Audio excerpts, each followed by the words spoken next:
Hello and welcome to the Two Man Power Trip of Wrestling. I'm your host, JP John Paz. With me today is a very special guest. She is a former pro wrestler, stunt woman, actress. She's done it all. She's been in TNA, WWE, OVW, ECW, Miss Action Trinity. Stephanie, how you doing today? How's everything going? Great. How are you? Doing very good. And we have Tony as well from your special NFT line, OK Boomer, and we're going to learn more about that. Tony, how you doing? I'm doing great. How are you? Doing very good. I guess first and foremost, Stephanie, Trinity, what have you been up to? What's going on in your world? Oh, just kind of, chilling after all this and getting back on track. We were shut down with everything. So just kind of slowly getting back to the groove of things, but doing life. Thank God. Yes, getting back to normal a little bit, right? Yeah. Hopefully. Uh, you know, Kind so of halfway there. Yeah. yeah, you know what you got to do. And then it gets into a whole other topic of Yep. conversation. But yeah. So what's going on with this NFT? Crypto tokens are very big now and NFTs are huge. So kind of explain that. What's going on and, how are you involved? Well, I'm very new to this, so I'm really not the one that would be the greatest person to be explaining this. But my friend Ben came along and asked me if I wanted to get into this, and I'm still very new, so I don't fully understand everything that's going on with it. But they spoke to me about the NFT and joining and getting involved, and I said I'll try it. And so I hope that someone else is here to talk about that because That would be Tony. Yes, Tony is the man for the job. Tony, talk to us about the NFTs, what's going on, and how to get it, everything like that, all the details. All right. Well, the OK Boomer project launched in July. We launched a token on the Binance Smart Chain. We've been doing pretty well as far as cryptocurrencies go. But the newest trend that's going in the crypto space is NFTs, non-fungible tokens. So we wanted to get our foot in the door and try to get some NFTs going, and we reeled our minds a little bit and wanted to do things a little bit differently. So we came up with an NFT experience. Not only will you have the NFT that'll be, forever in the blockchain, it's assigned to your wallet, but you will also get some type of a real life experience. So we've been reaching out to a lot of different celebrities and former pro athletes to try to get them on board. Trinity, of course, jumped on board. Peter Miller is on board, as well as a bunch of others. We minted these NFTs on OpenSea, which is the largest NFT platform and by users currently. And so you can go there right now. The auctions are live. You can place a bid, and the winner of those auctions will get an NFT experience. Nice. So what is an NFT though? Really, in general, just to explain it to me and even the layperson, the layman. All right, yeah, for sure. Okay, so when you're dealing with tokens, like let's say you were dealing with Bitcoin or Ethereum, one Bitcoin is just like every other Bitcoin. It's worth the same amount. They're completely interchangeable. NFTs, non-fungible tokens, is a one of one token. So this one token is completely different and unlike any other token. It can't be swapped interchangeably, and that's what makes it non-fungible. The dollar is fungible as well. If you have a dollar and I give you 4 quarters, like it's the equal value. But with NFTs, you don't have that. Each one is completely unique and special, and it's on the blockchain. So not only does it exist like in the cloud on the internet, like all the other images, there's billions and billions of JPEGs and PNGs out there, but this would be a one of one special token that is attached to some kind of a digital media. It can be a picture, a song, a video, pretty much any kind of digital information. It could be a spreadsheet for that matter. It could be anything. You can tokenize it, and you have proof of ownership on the blockchain of who owns that token because it'll be in their wallet and only they will have control over it. So it's pretty rare. I mean, like rarest of the rare. It's one of one. Correct. Yes, you have that a lot. And the NFT space has just been exploding as of late. There's a bunch of series that have been coming out of like different animals, and then there's a thousand giraffes, and each one has a different hat, and people are going crazy over, I want the Santa hat, so that they bid it up so that way they can get it. Next thing you know, you have NFTs that are going for thousands and hundreds of thousands of dollars. There was actually a famous artist named Beeple that sold one of his NFT tokenized works of art for, I forget the exact bottom line figure, but it was over $1 million. It was, so there's a lot of volume in this space right now. Whoa, that's crazy. I should be like going in and trying to bid on my own. I should want my own token. Someone else is gonna have my one of a kind token. Yeah, if it's that rare, you got to get it, Stephanie. Go, if it's that rare. Especially if it's that rare, you got to make sure you get a piece of that. Yeah. Oh my God. Wow. That's awesome though. What do you know what the image looks like, or do you know what it's going to be, Trinity? Yes, they showed me. It's awesome. They did it, so I can't take any credit except that it's me. But it's kind of like one of the wrestling pictures, but they very unique that they made up. So it's awesome. I love it. Now, Tony, with this space though, is it like a popular with wrestling and stuff? Because it seems like it's breaking into the wrestling world too. Because I saw WWE is doing something with Undertaker or something, Right, John Cena or something. It seems like it's breaking through. So it seems, a few months ago, it was just images, just original little drawings that people were doing. And then a couple other big name endorsement people signed deals with some NFT things and started putting out some commercialized NFTs. And it's just been gaining traction. The more successful, or with the success of each one of these projects, the next one just seems to gain even more traction.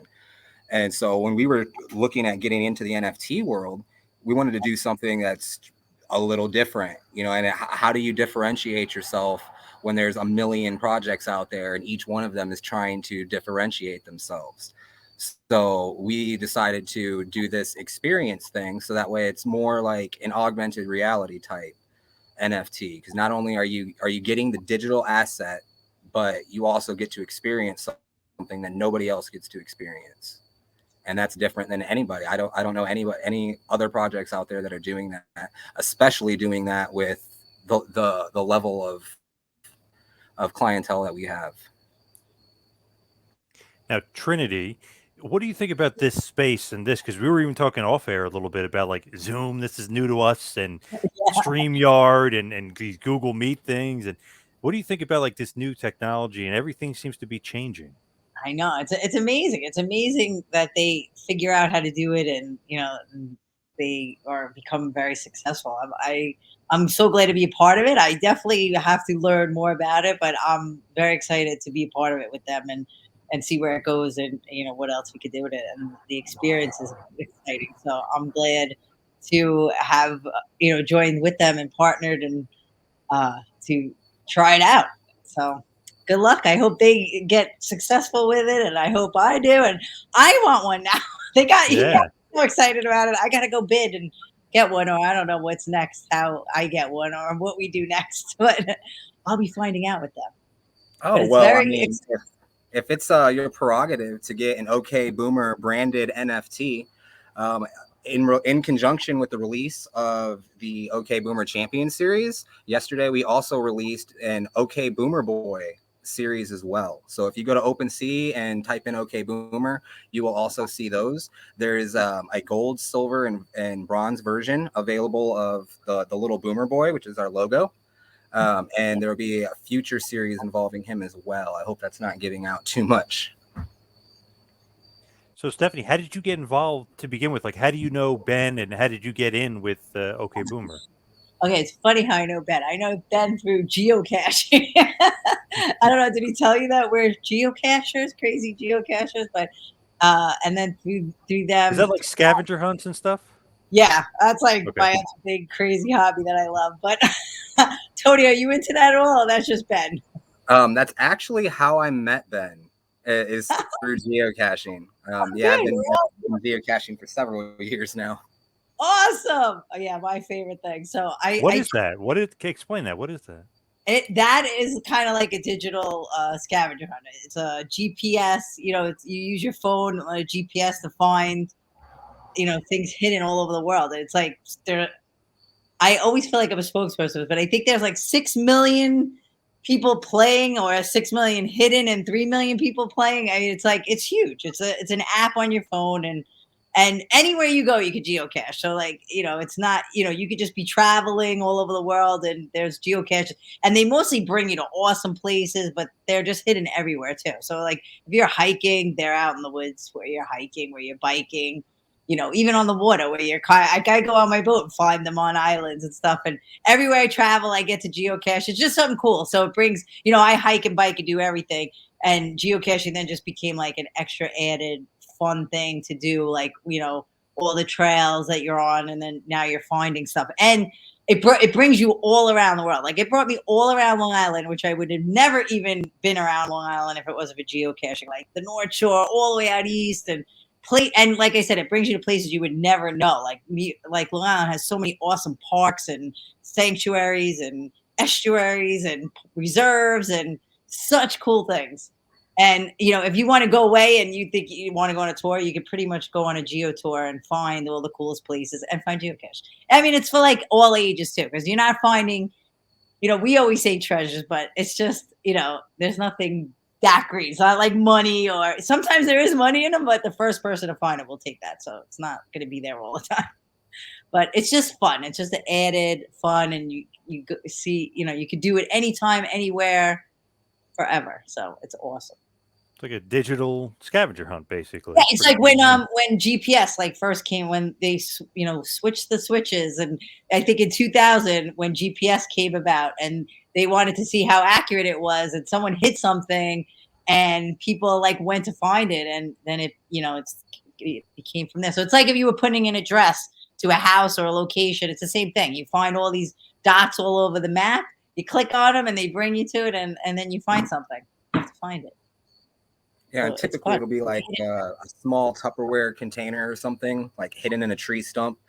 So like you just put in your GPS coordinates, and when you get to the area where it's supposed to be, you start looking for the container. And once you find the container, it always contains a logbook, so you can sign in and you can get your point. Yeah. Oh, interesting. So how many geocaches do you have? I am working on 5,000. I'm like, well, I'm like 4,800, but I hope to get that by the end of the year. Yeah, nice. I wish I'm at 10,000. I slacked off for a little while, but yeah, I'm a like insane geocaching fan. Love it. We always joke that we use multi-million-dollar satellites to find Tupperware in the woods. Yeah, Tupperware. It's ammo cans, and it's even crazy because even those are fun because they're big in the woods, and there's a lot of trinkets in it and junk and stuff, and you sign in and you can trade stuff, and then there's these things called travel bugs that move around. I mean, there's so many levels to this game, but even like the small ones that people complain about, they have these tiny little ones that are in signs that it's like or like in light posts, you lift up the skirt like that. To me, like people hate those, but to me that was like the most amazing thing when so like they're just everywhere. You could be in a mall parking lot and you're like, there's something hidden around here. And I bet there's a geocache within a mile of where you are right now. Oh, absolutely. Yeah, absolutely. Like anyone, and I always say, I'm like, just download the app and look. And that's what, like, when I first heard about it, I just like download the app, and there was one right close by, and I went like trekking through the woods and found I couldn't believe it. I'm like, oh my God. So it's like, it's exciting. I mean, obviously some people think, it's like, okay, what is that? But it's just exciting. If you like to be out in nature and out and about, and if you're already doing things, like I said, I went to Aruba and there's geocache Aruba. I went to Hawaii, there's geocache all over Hawaii, and they're always at like the cool spots. So it's just like that added thing. And I love like challenging things, like finding stuff. And then when you find it, even though they're like, well, what is it? I'm like, it doesn't matter what it is. It's exciting. And there is stuff in it, and it is cool. And it's fun. I love it. Even just signing in, and then I like having a lot, and then I like filling in my map. Like right now, I bought an RV, and I want to travel all over the United States, and obviously see all the states and what they have to offer. But I want to geocache in every state. That's what I really want to do. It's like a hidden world within a world. Yes, cool. Yeah. And it really is, because there's, like I said, there's so many layers to it. Because there's all different kinds of caches, and then there's events. So I mean, it's so many layers to this game that make it so much fun for like everyone. Like you could go to an event and be social, community. You could clean up. They have like cleanup events where you clean up parks. We're very good for the nature geocachers. We like to clean up and keep nature going and safe and great. And then they have big mega events, and then there's for people that are even want more challenges, there's mystery caches that are like you have to solve puzzles before you get them. There's so many, or you can just go and find one, or you have to like do a puzzle to get one. I mean, that's like I said, so many different aspects to it that make it challenging. It's one of the reasons I love it, is because if you just want to find one geocache and be done, you can do that. Or if you want to spend all weekend and find 200 or 300 and become consumed with a hobby that can kill some time, you can do that. Yeah, like I said, you can do any part of it, because if you're somebody that, even if you don't want to find anything, they have these things called adventure labs where you go and you just show up to the location, and then they usually tell you read something and answer a question, so you don't even have to always find something. They have virtual caches, they have earth caches that you just show up and it's like a cool place, a cool thing in the earth, like you have to like look at and figure out. And like say it was like you were showing up at a volcano, there's nothing to find there, but they would be like, oh, well, is there lava? What's going on? They ask you geological questions and scientific things. And so it's something fun for every age, every level. If you want challenges, you like puzzles, you just like finding stuff, you like going out in nature. And I love it that a lot of people that would never be out in nature get out and go around and for sure doing stuff. Yeah. Instead of just, definitely. So it's almost like for like 3 years probably, and I started to record all of my adventures and put them on YouTube. So like there's a little show that I have on YouTube if you want to check that out. But I'm on my geocaching group on Facebook, and I run into a guy saying, hey, all you geocachers, you guys are really smart with all these puzzles and stuff. Does anybody work in cryptocurrency? Does anybody have any idea how to like code your own cryptocurrency? Because I have a great idea. So I raised my hand, like I actually do know how to write in Solidity a little bit. I mean, I'm not the best programmer, but I've been studying a little bit. We can learn this together. And so we ended up connecting through that. Several phone calls later, several meetings later, we launched OK Boomer. That's so cool. See, there you go. All from geocaching. Look at that. Yeah. For sure. Yeah. So many opportunities. I've gotten so many opportunities just from geocaching, meeting people. Even like when I'm on the movie set, there's geocache and stuff hidden there, and that's amazing. It's everywhere. Are you still doing stunt work and stuff? Are you still in that world? I still am, but it's it's a very difficult place to navigate right now, which is always hard because then it's getting into, all the politics that is going on right now. So I never it seems like it was hard before the pandemic. Oh my God, it was always so hard. It was such a hard industry to be in. So like navigating it through what's going on now and I feel like stunt work is a stressful job. It's like very complex, and I'm like, there's an added stress to it. Is like very. I'm shocked that.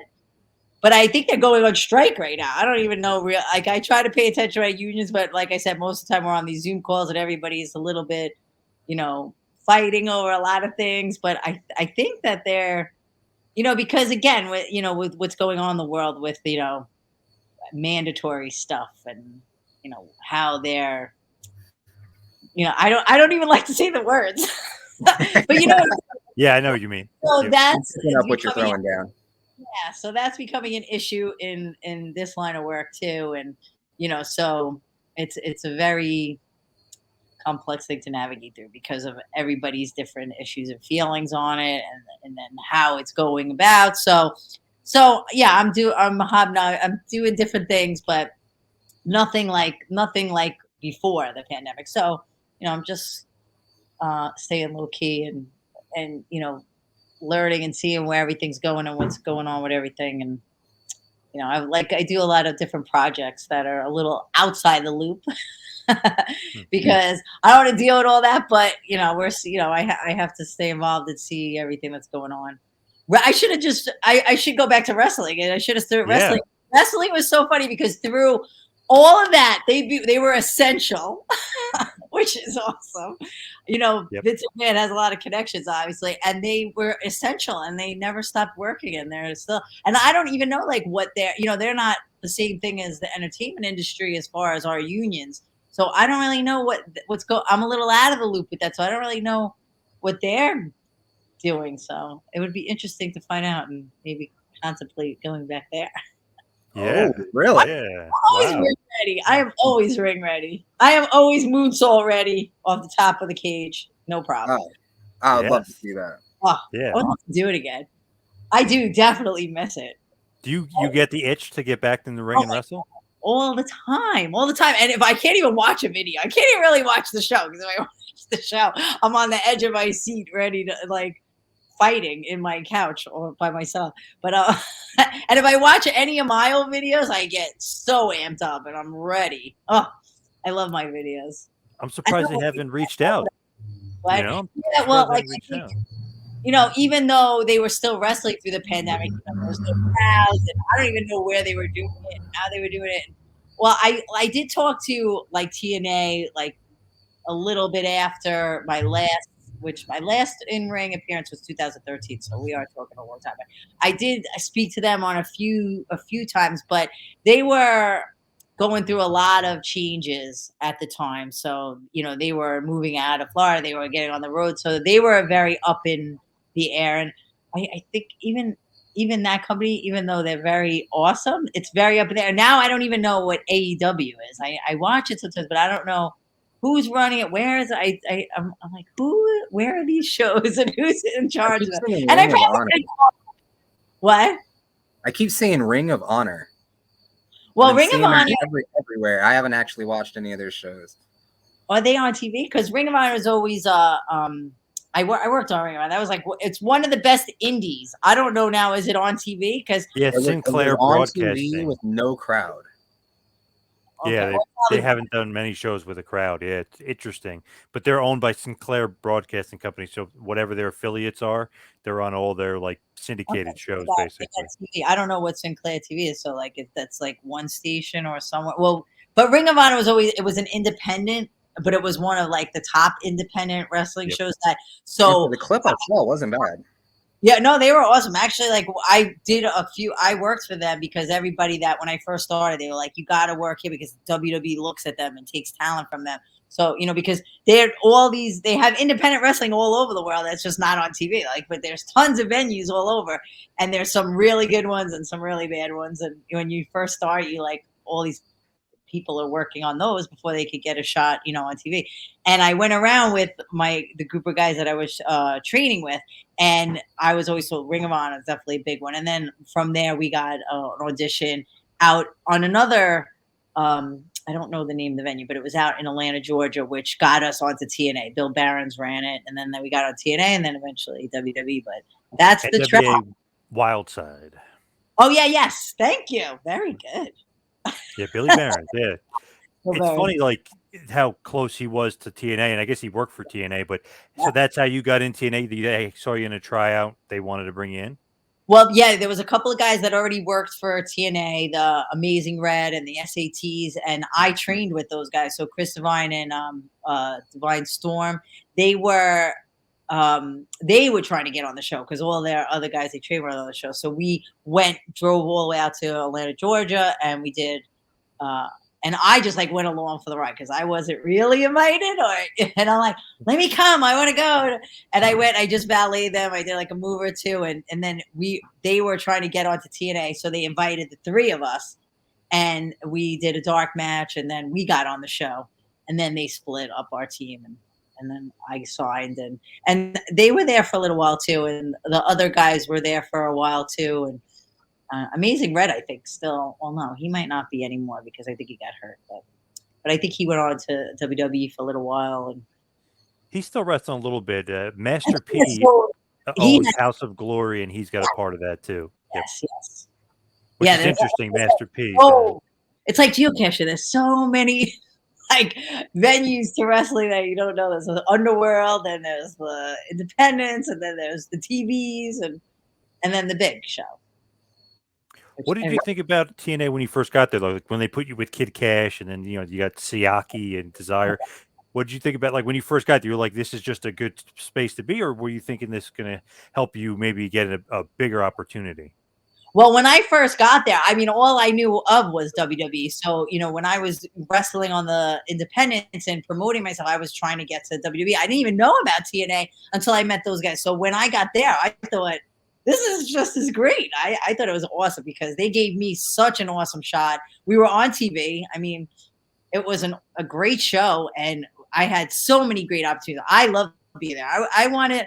It was so bittersweet to like make a choice when WWE did ask me because I'm like, I loved it there. I didn't want to leave, and I loved the work that I did there, and I loved the opportunities. They promoted me so awesome. They gave me so many great opportunities, and we did such great things. I mean, they didn't have like a big women's division, but I didn't even care because I just got to work, wrestle and get involved in the guys, and we did wrestle. I wrestled any woman that did come in there, and there was even so many. I was supposed to wrestle China, but then she backed out and didn't wind up signing. But they brought me around the world with them and promoting us, and it was awesome. So it was very hard to make that decision to leave, but it's like, but that's WWE too. You were all there and you all want to go there, so it was hard not to take that opportunity.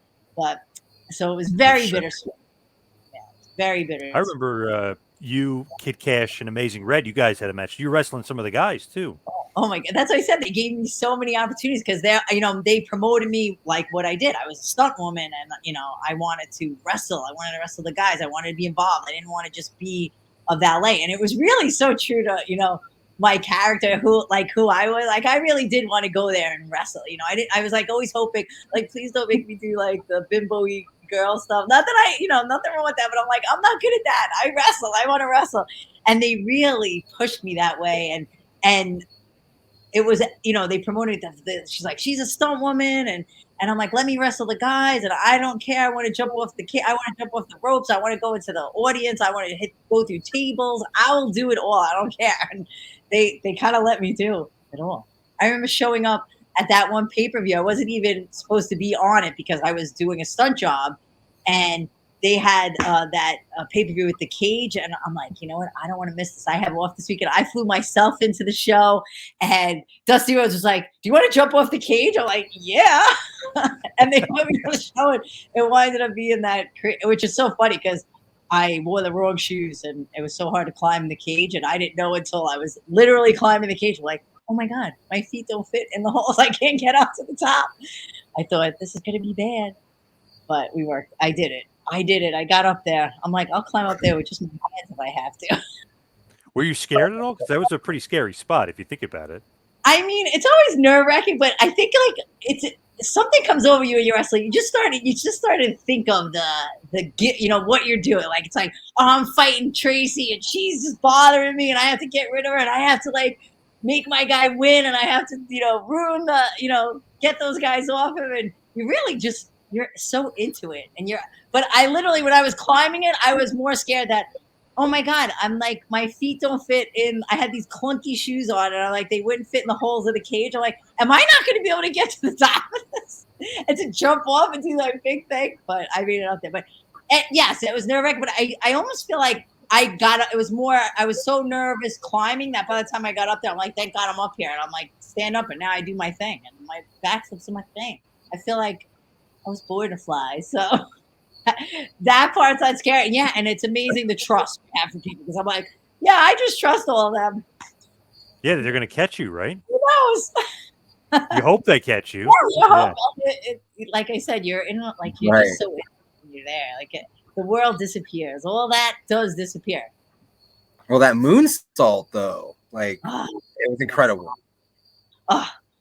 I know, like when I look at that video, I want to do it. I want to go right back in the ring. And I think I was flipping through the channels or not even the channels. I think Facebook's always like showing, I think or Instagram, I'm friends with some wrestling page that always shows clips of really good women wrestling. And I get like, ugh.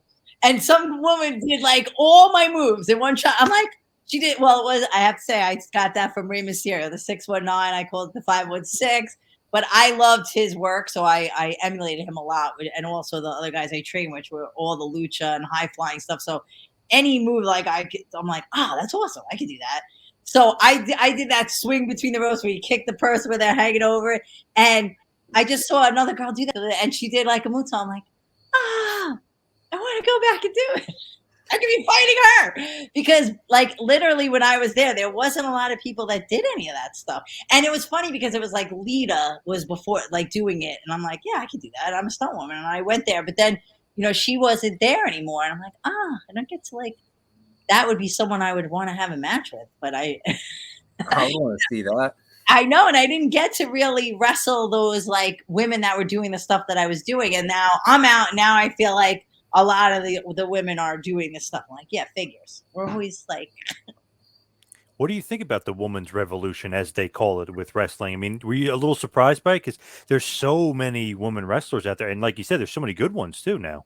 Unfortunately, I don't watch it enough to really know. Like I said, I just like click through it and I'll see some moves, and I don't pay enough attention. I don't really know who, like, my run after I left and I was like paying attention, was there for a while. And it seemed like everyone left and they just like cleared the lockers and started over with new people. And I kind of lost a little touch of what's going on. Because like I said, when I'm not doing it, it's kind of hard for me to watch because I want to be there and I don't like to watch I'm not a watcher. I'm not like an onlooker. I'm a doer. So to watch other people doing what I should be and can be and want to be doing I don't really watch, so I don't know what's going on with all the women. But yes, I do see some clips sometimes. I don't know like where they're from or, is it independent shows or they're on like TV? So I don't know who's where and what's going on. But that's awesome that, if they have, there was a lot of times where, women would wrestle, then they really wouldn't. And then they would try to get back into that and then they wouldn't.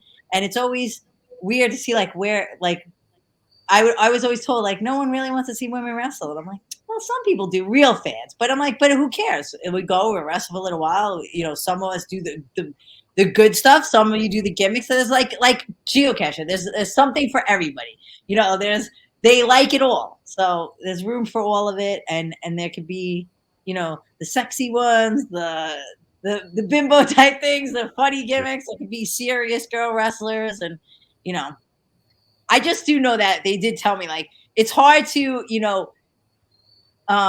make it so like great if like a guy is like going through a table, but then like if everybody's going through a table or women are all going through tables, then it's not as detrimental or seems so big. So I do understand that, but it is real. So even if I'm going through the table and they're going through the table, we're still going through tables. That's why, but it's like how much you do, because you have to have like the really big hard stuff that's makes it look like, oh my God. So you can't have everybody doing it. And it's funny because I'm like, I want to do all that because I do it. I do it in stunt work. We do all that already. Right. But it still is crazy. Like, no one think that it's not crazy, like going through tables off balconies, backflipping off tire cages. It's still very dangerous and very crazy and very abusing to the body. So not even if it's girls or a lot of people do it, it's still very hard. And I respect everybody that does it. Does the stunt work help you like with wrestling, or did it help you? I mean, did that kind of give you an edge almost that you were able to do that stuff? Yes, absolutely. Having that stunt background made me come right into wrestling. I'm like, I do all the high flying stuff. I'm like, I want to jump off at everything.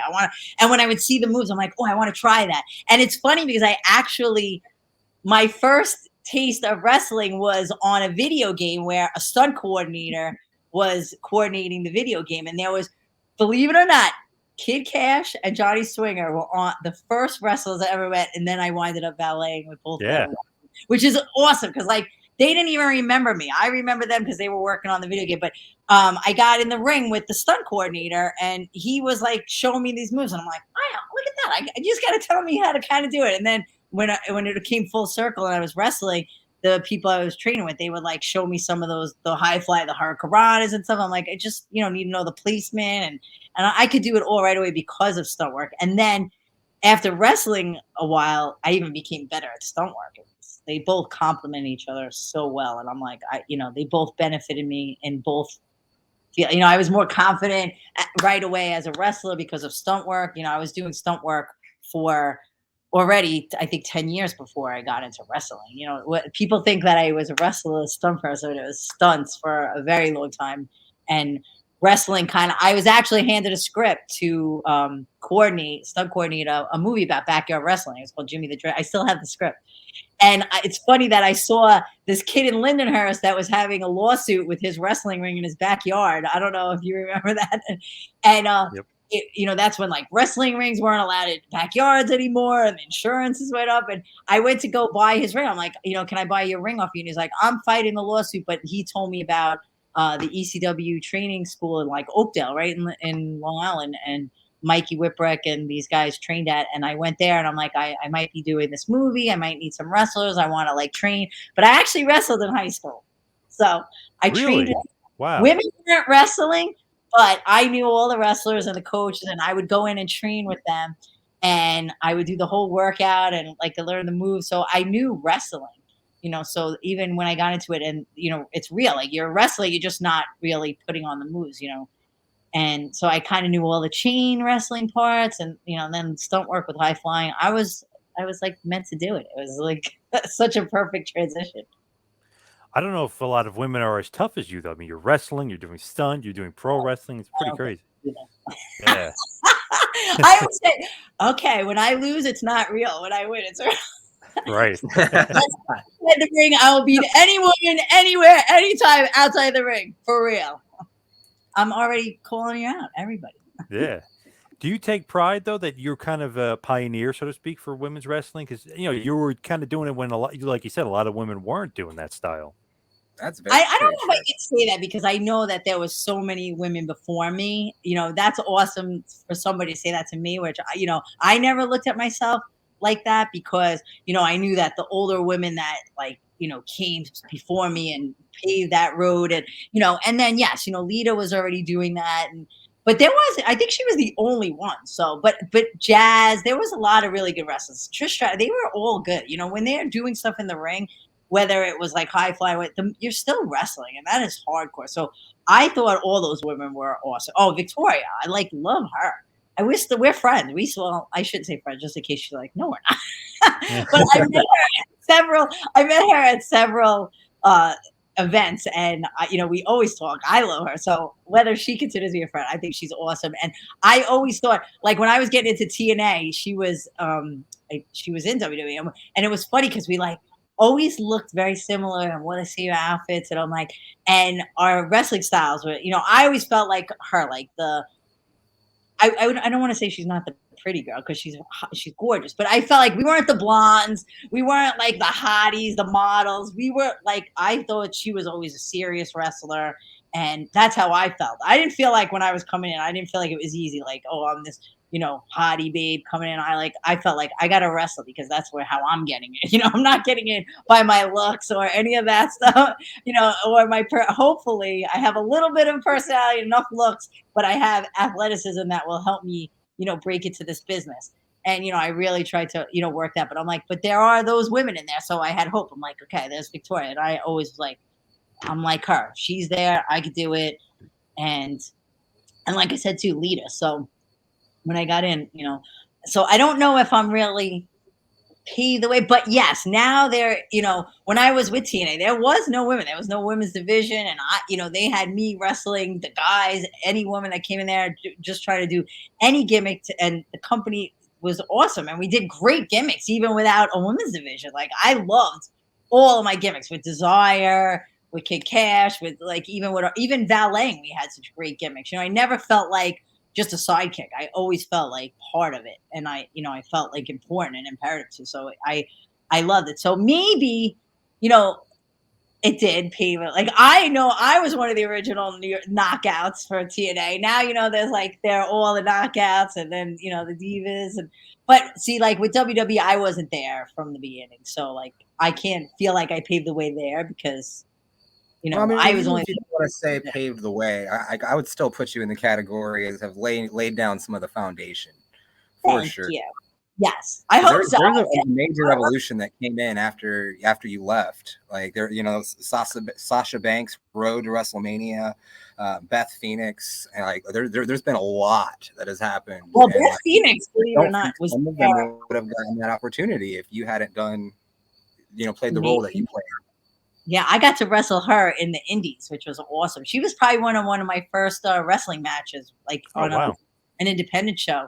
Yeah, which is great because I got to meet a lot of them, and then I got, it all comes out like who's getting there, and then eventually some come and some come and go. Like a lot of those people, like when I did the women's pay per view, the last match I did was the all women's pay per view at TNA.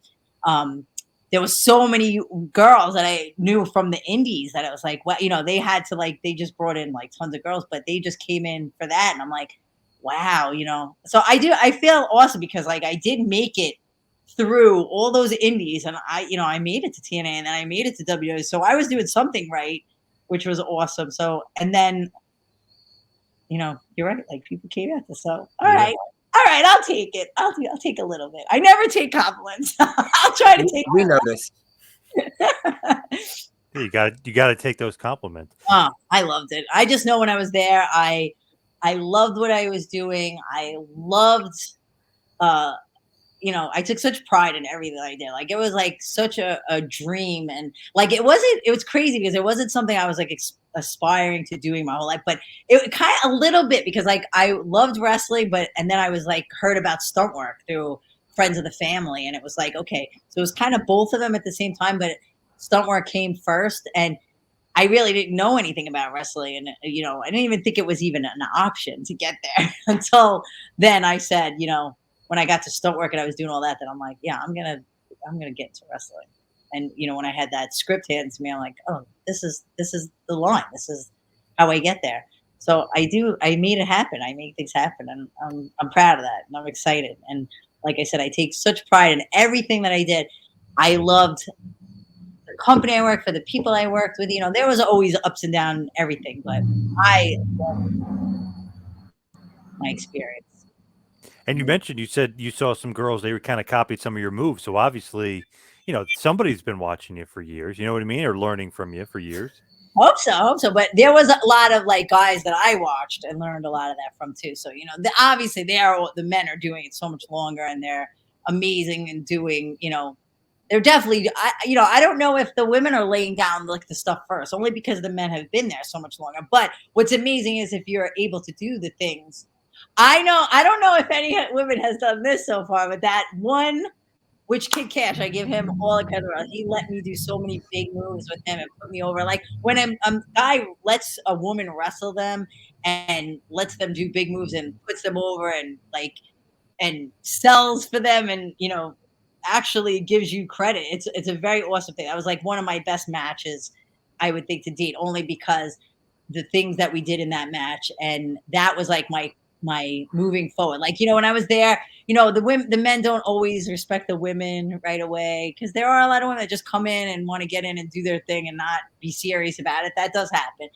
After that match, when I walked back through the locker room, all the men were lined up and shook my hand. And that was like the best feeling. It was like, Wow. till this day, that's like my best memory, best match, best moment. And, yeah. So like I said, they, to do those moves with them. And the one move I don't think any woman has ever done was that top rope hurricane. It was like a power bomb into a hurricane off of the top ropes. I don't know if any woman's done that. When I did that, there was no woman that has done that before me. So, and there was only like one other guy that did that, I think. There wasn't many guys that did that either. So that was a pretty exciting to do those moves and to let, somebody who trusts you to do those moves with you. Were you surprised that Cash was like so giving and wanted to, really make you look good? I was very surprised he was. And, I don't really know. Maybe they paid him a lot to do. I don't know what his motivation was, but we were very tight. We were, I think that we had a good rapport to do that. And we actually had, I think he had no choice too, because we really had a whole storyline. Like they really promoted us. So we were like, became like the super team and the Marvels. And then, we were like super baby faces and beating everybody. And I was getting involved. And then it was like people were getting mad. I really loved the TNA storylines. I loved them. They were getting mad that I was like getting involved. They're like, you're only winning because of her. And then it was getting him mad. And I believe that was really happening in real in real life too, as it was happening on the show. And the interviews, I mean, they just had such great storylines. Till this day, when I think of that whole entire storyline, that it was almost like for real, and how they just worked it through, and which I think a lot of wrestling does become real. You see with WWE storylines, a lot of those For become sure. real. So it was so good because a lot of it was so true to heart and became real, and then we turned heel, and then he went against me, and then so it was all so awesome, which culminated into the match, and that was like literally best. How he was like, yeah, you want to I'm like, I'm here, I want to wrestle you. And what's funny is when he slapped me in the face, I think he almost broke my jaw. I don't know, like if you see, he slapped me so hard that I think my jaw got like dislocated for a little while. And I'm walking around the ring like, oh my God, he dislocated my jaw. I have to have this like biggest match of my life and my jaw is dislocated. I'm like, and if you see me, I'm walking around the ring like trying to like maneuver my jaw back in place. Were you pissed or you just rolling with the punches? No, I just rolled the punch because I'm like, I loved the realness of it. Like when he was like, when I said, he called me a name and I like called him and he slapped me and it was like so real. And then it was like, my jaw's broken. And then I slapped him back and then we had the match. Like, I mean, but no, I wasn't pissed, but I was like, man, that was the hardest open palm slap ever. And I take pride in slaps and taking a good slap, but that was more like a palm punch. But no, it was awesome. I was just nervous that I'm like, is this going to affect my match? That was the only thing. Again, you don't think of, like, if you saw that other match where my shirt fell off, which never was supposed to happen, we were having another big match. That's where we did that biggest move that I'm talking about. And in the beginning of the match, my top was on. That's what I'm thinking. I'm like, oh my God, I have to have this biggest match of my life. And my stupid top was on. And I swear that I tested that thing and made sure that it would never come undone. And he's kicking it and it snaps and I didn't even know it. I'm like, oh my God, the things that happen. So The it's wrestling so business, crazy. great and funny. And the story is like, we'll look at you forever. It's real awesome. Did you have a good relationship with Vince Russo, who was the writer then? Yes, he was awesome. He was so good to me. He was so great to work with. He was so awesome to me, so helpful, so great to like. I was so, that's why I think it's hard for me to ever think that I ever, was like paving anything or establishing anything because I was so new. I was so new to this whole thing. I wasn't and people were kind of little mean because it's like if you didn't pay your dues and sleep in your car for 10 years before you got on TV, no one cared about you. No one thought you deserved to be there. And I'm like, so I understand that. And I got ahead of I went on those independents and I saw all those people trying to make it. And to get there, I'm like, wow, so a lot of people were very resentful. Like when I had to wrestle some of those girls that like came up that were there before me, that came up after, it wasn't always a good match. They didn't always like it. And then when you had to go on an independent, even through TNA, they didn't always want to, it wasn't always a nice match then too either. They're like, oh, yeah. They don't want to make you look good sometimes. No, and they didn't have respect for you. They didn't think that, you can wrestle. You paid you. That's why I was like, bring it. Which I'm glad that I had that stonework background because a lot of them wanted to, which they do to the guys too. They haze them a lot and they do, what do they call it? Stiffen them and, do it a real work. Like, Alexis Aree didn't really like me. She was there way before me in the wrestling business and Mickie James. And I got to TNA before her, and she did not like me. And when we were fighting, we had that one big match. We were really fighting, literally really fighting, which didn't come across as a good match. And even the guys will say that match sucked because we were like, she was literally fighting, like beating me up. And I'm like, I get to do it back to you. So I don't care what you're doing to me. Right. Like when she's hitting me, she's really hitting me. I'm like, okay, you get 10 and then I get 10. So I'm like, and I guess they didn't realize, like, I didn't care. I liked it stiff. I liked it real. And you know what's funny? I couldn't really do that to them though, because like, I feel like I would hurt people. Right. But when they did it to me, I'm like, I could take it and then I feel like I could really react to this because I didn't think I was the greatest of actors or actresses. So I'm like, I'd rather you really hit me than I really know how to react to it. Right. Yeah, exactly. I Makes it mean, easier for you. yeah, but we didn't do that in stunt work. So yes, I had to be that actress. But I think in wrestling, I like, just liked it. I liked it a little better when it was a little more stiff. Any sort of relationship with Mickey today or no? No, No. no, unfortunately, no. I had never ever had. I never had anything against anybody. You know, even the people that didn't treat me good through all anything in my career, I still didn't care because I was so focused on what I was doing, and it was such a crazy world to be in. It was already like a mind mess to be there. So when anybody didn't like had problems, it was like I don't even have time to like worry about it. I had so many other things to worry about, you know. So, and I don't hold anything against it because it was a really it's a crazy business industry to be in. So I feel bad for I do feel bad for everyone and anyone in it. It's awesome, but there's like a lot more going on. A lot. A lot more politics, right, than people Oh my God. realize. Yeah. Nothing like at least the stunt industries.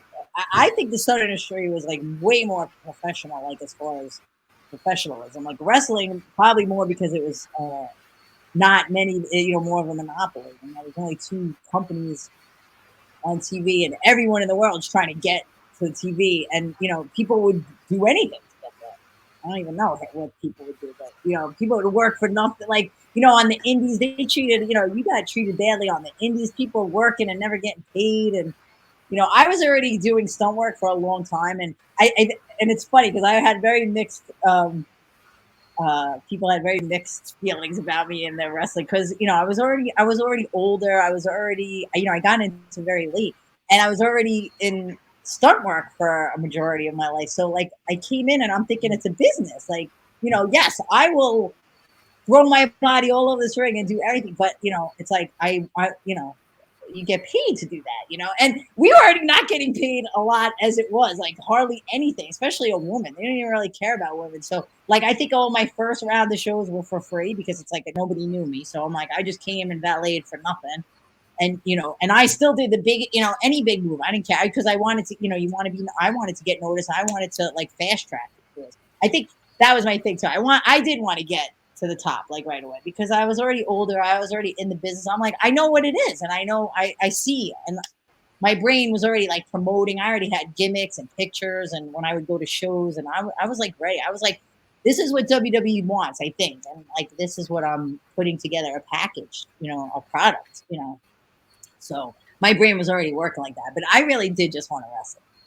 So I didn't even care about it. But I'm like, but you have to think business mind, and otherwise you would get taken advantage of. But I did really want to wrestle. Same thing with stunt work. When I got into stunt work, I probably worked and got screwed out of a lot of money because I love what I do. I just love the job and the physicality and the work. Like, I never did any of these things to be famous. I really truly loved the wrestling and the stunt work and the fun. Fun. What did you think about your time in WWE? Did you have a good experience or not so much? That was kind of bittersweet too because they didn't really let me do a lot. So it was like leaving TNA where I got to do everything and going there, and you're so excited to be there. Like you're like, oh my god, I'm getting this shot. Here I am, and in my mind, it's like always a mind f to me because I'm like, did I do it? I'm like, I don't know, like what I was supposed to do there. Like, should I have pushed more? Should I have, it was such a hard thing to be in because no one tells you anything. You get there and you're like, yeah. And they hazed me in the beginning. I'm like, I'm thinking I'm an adult and I'm a woman. I get hired by this company. I come in with my bags into the locker room and the girls throw my shit out into another locker room. Like, what? Really? I'm like, Whoa. I work here. I'm hired. I'm like, I'm not just like showing up. And I'm like, and they weren't super nice. And they were like less professional than TNA at first. And I'm like, wow, you would think there you wouldn't have to be that way. I mean, I guess there was nobody at TNA to really do that to me because I was like the number one The girl. only girl, yeah. Treat me like that. And there wasn't enough people in the locker. But you would think WWE, everybody's like established and secure. And I feel like even the top star probably are never really secure in their head because it sucks that you walk around feeling like that. Like I never really felt that way in stunt work, even though we have a lot of competition and you have, so many people bidding for the same job.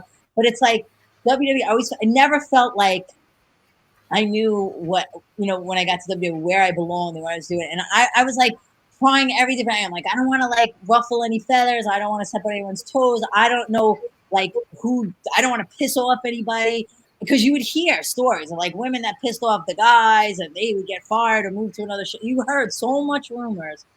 And then you're just like trying to toe the line. It kind of was very bittersweet, because that sucked, because it's like my mind works too much, and I wasn't someone popping pills and not giving a shit, walking around like not caring about the world. And I'm like, maybe I should have, because like my mind cared too much, and I wanted to have a great showing there. I wanted to like wrestle, and I wanted to do great, and so it was a little bittersweet, because I was so excited to be there. Vince McMahon was really good to me, and I mean, not that great because he didn't give me a big spot. Right. And most of the people were nice, but like they weren't. I don't know. Maybe I should have went in around and asked more of like what am I supposed to be doing? What's the purpose? I don't know. I just felt like they threw you in. You were supposed to know what to do, and you didn't want to bother anyone and look like the bad in place. So I just never felt like it was nothing like TNA. But again, so excited to be that. Oh my God, when I got to do WrestleMania 23, where we did the whole Lumberjill match, and it was at Ford Field in Detroit. Oh my God, that was, I still pinch myself to this day, because first of all, just showing up to the venue, and like I went out and just sat, like I went up and sat somewhere, and I'm like, oh my God, you're at a WrestleMania. And this arena is, I get the chills just talking about it right now. It's so crazy. And I'm like, and just, it's so surreal and like so joyous to be like, wow, you're here. You maybe not have a match in it, but you're here. You're at a WrestleMania. You work for WWE. You're here. You made it. And like I came out, I was the first one to come out of the curtain. Like announce your name, and you're around the ring, and there was over 80,000 people there. So I guess no matter how bittersweet or what you didn't get or didn't get, like, oh my God, I got a taste of that world. I was in WWE. I got a little bit of everything, and those memories will stay with me for a lifetime, and are awesome. Yeah, that's awesome stuff. But let's coming out of the curtain when you have to come out of the curtain for a WrestleMania, and over 80,000 people are cheering. You don't even understand the shock and the electricity that goes through you. It is insane. More insane than any stunt job I think I ever did. I mean, I don't know. I've been on fire, so that was pretty awesome. But oh my God. it is insane. And like you walk down that, like the ramp, and I don't think anyone can ever. I think it's because like I always feel like this person that really wasn't supposed to be there but was there. So it's like I'm on this side with all like people that'll never be there or never were there. Like, oh my God! But then I am that person that was there too, and I could like feel it like for both. Like I guess I'm not like Gene or like those people that do it all the time. They're probably like it's no big deal. They walk down. I don't know. I wonder how they feel. Like I wonder how John Cena feels every time he walks down, or Undertaker. Like, do they feel like I felt? Did they feel like that the first time? Do they still feel like that now? But you just like that feeling you felt. It's like undescribable, and it's unbelievable, and it was amazing. And then after the match, I think I went back into the audience and sat somewhere, and then I went to the top of like the boxes, and I'm like, it's just. I think that I even got a little teary eyed. I swear to God, I might say that I did. Unbelievable. Yeah, the energy there is great. To be 80,000 people, it's nuts. Over 80,000 people. It was like, I think it was 82 something, and they said it was bigger than Super Bowl that year. And yeah, insane, crazy.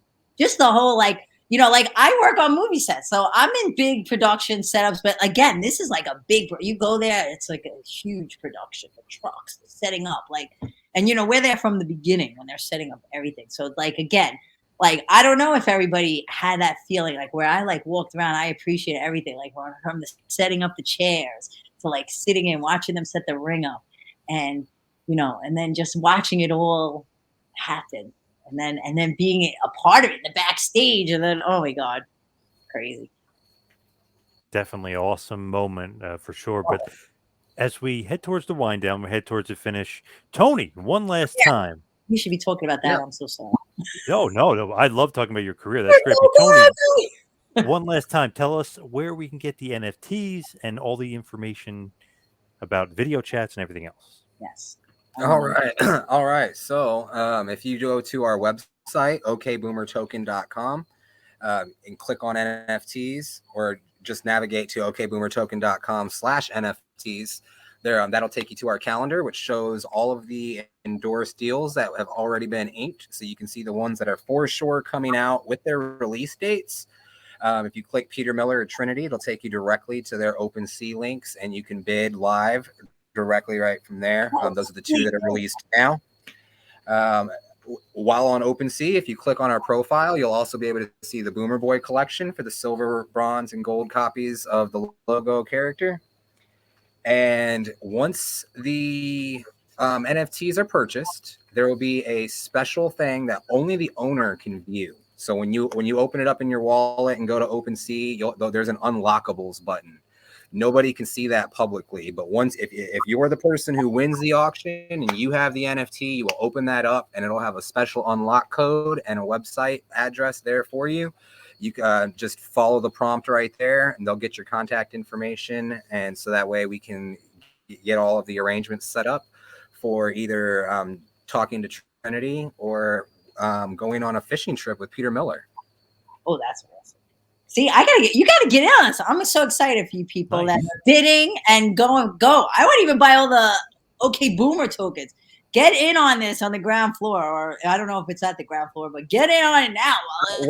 I mean, when we launched, our price was 0.000001, and our price now is 0.00005.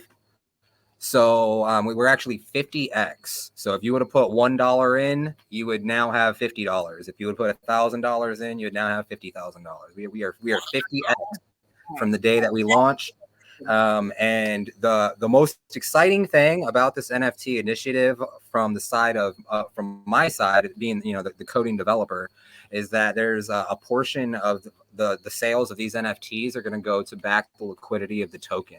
So not only are these NFTs really cool, very unique, and offering a once-in-a-lifetime experience, but just the fact that they are existing is going to end up impacting the bottom line of all of the OK Boomer holders.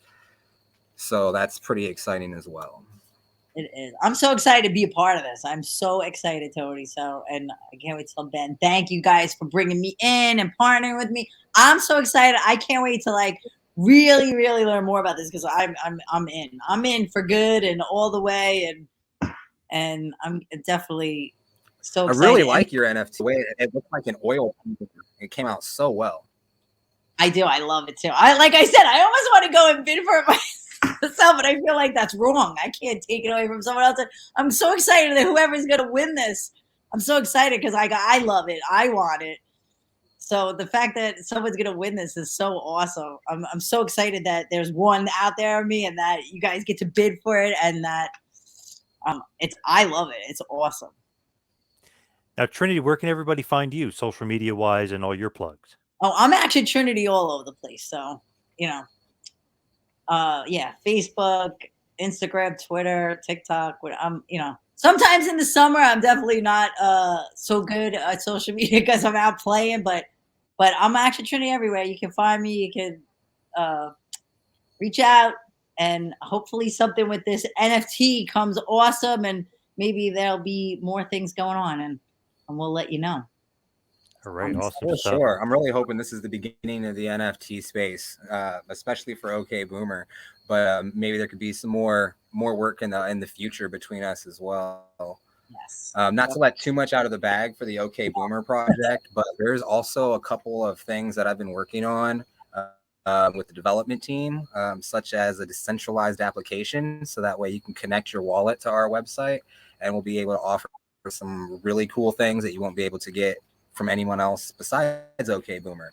So hopefully that'll be rolling out in the next couple of months as well. Great stuff. Cool. Thank you, Tony, and thank you, Trinity. Really appreciate all the time tonight, guys. Thank you. For sure. Thanks for having us on.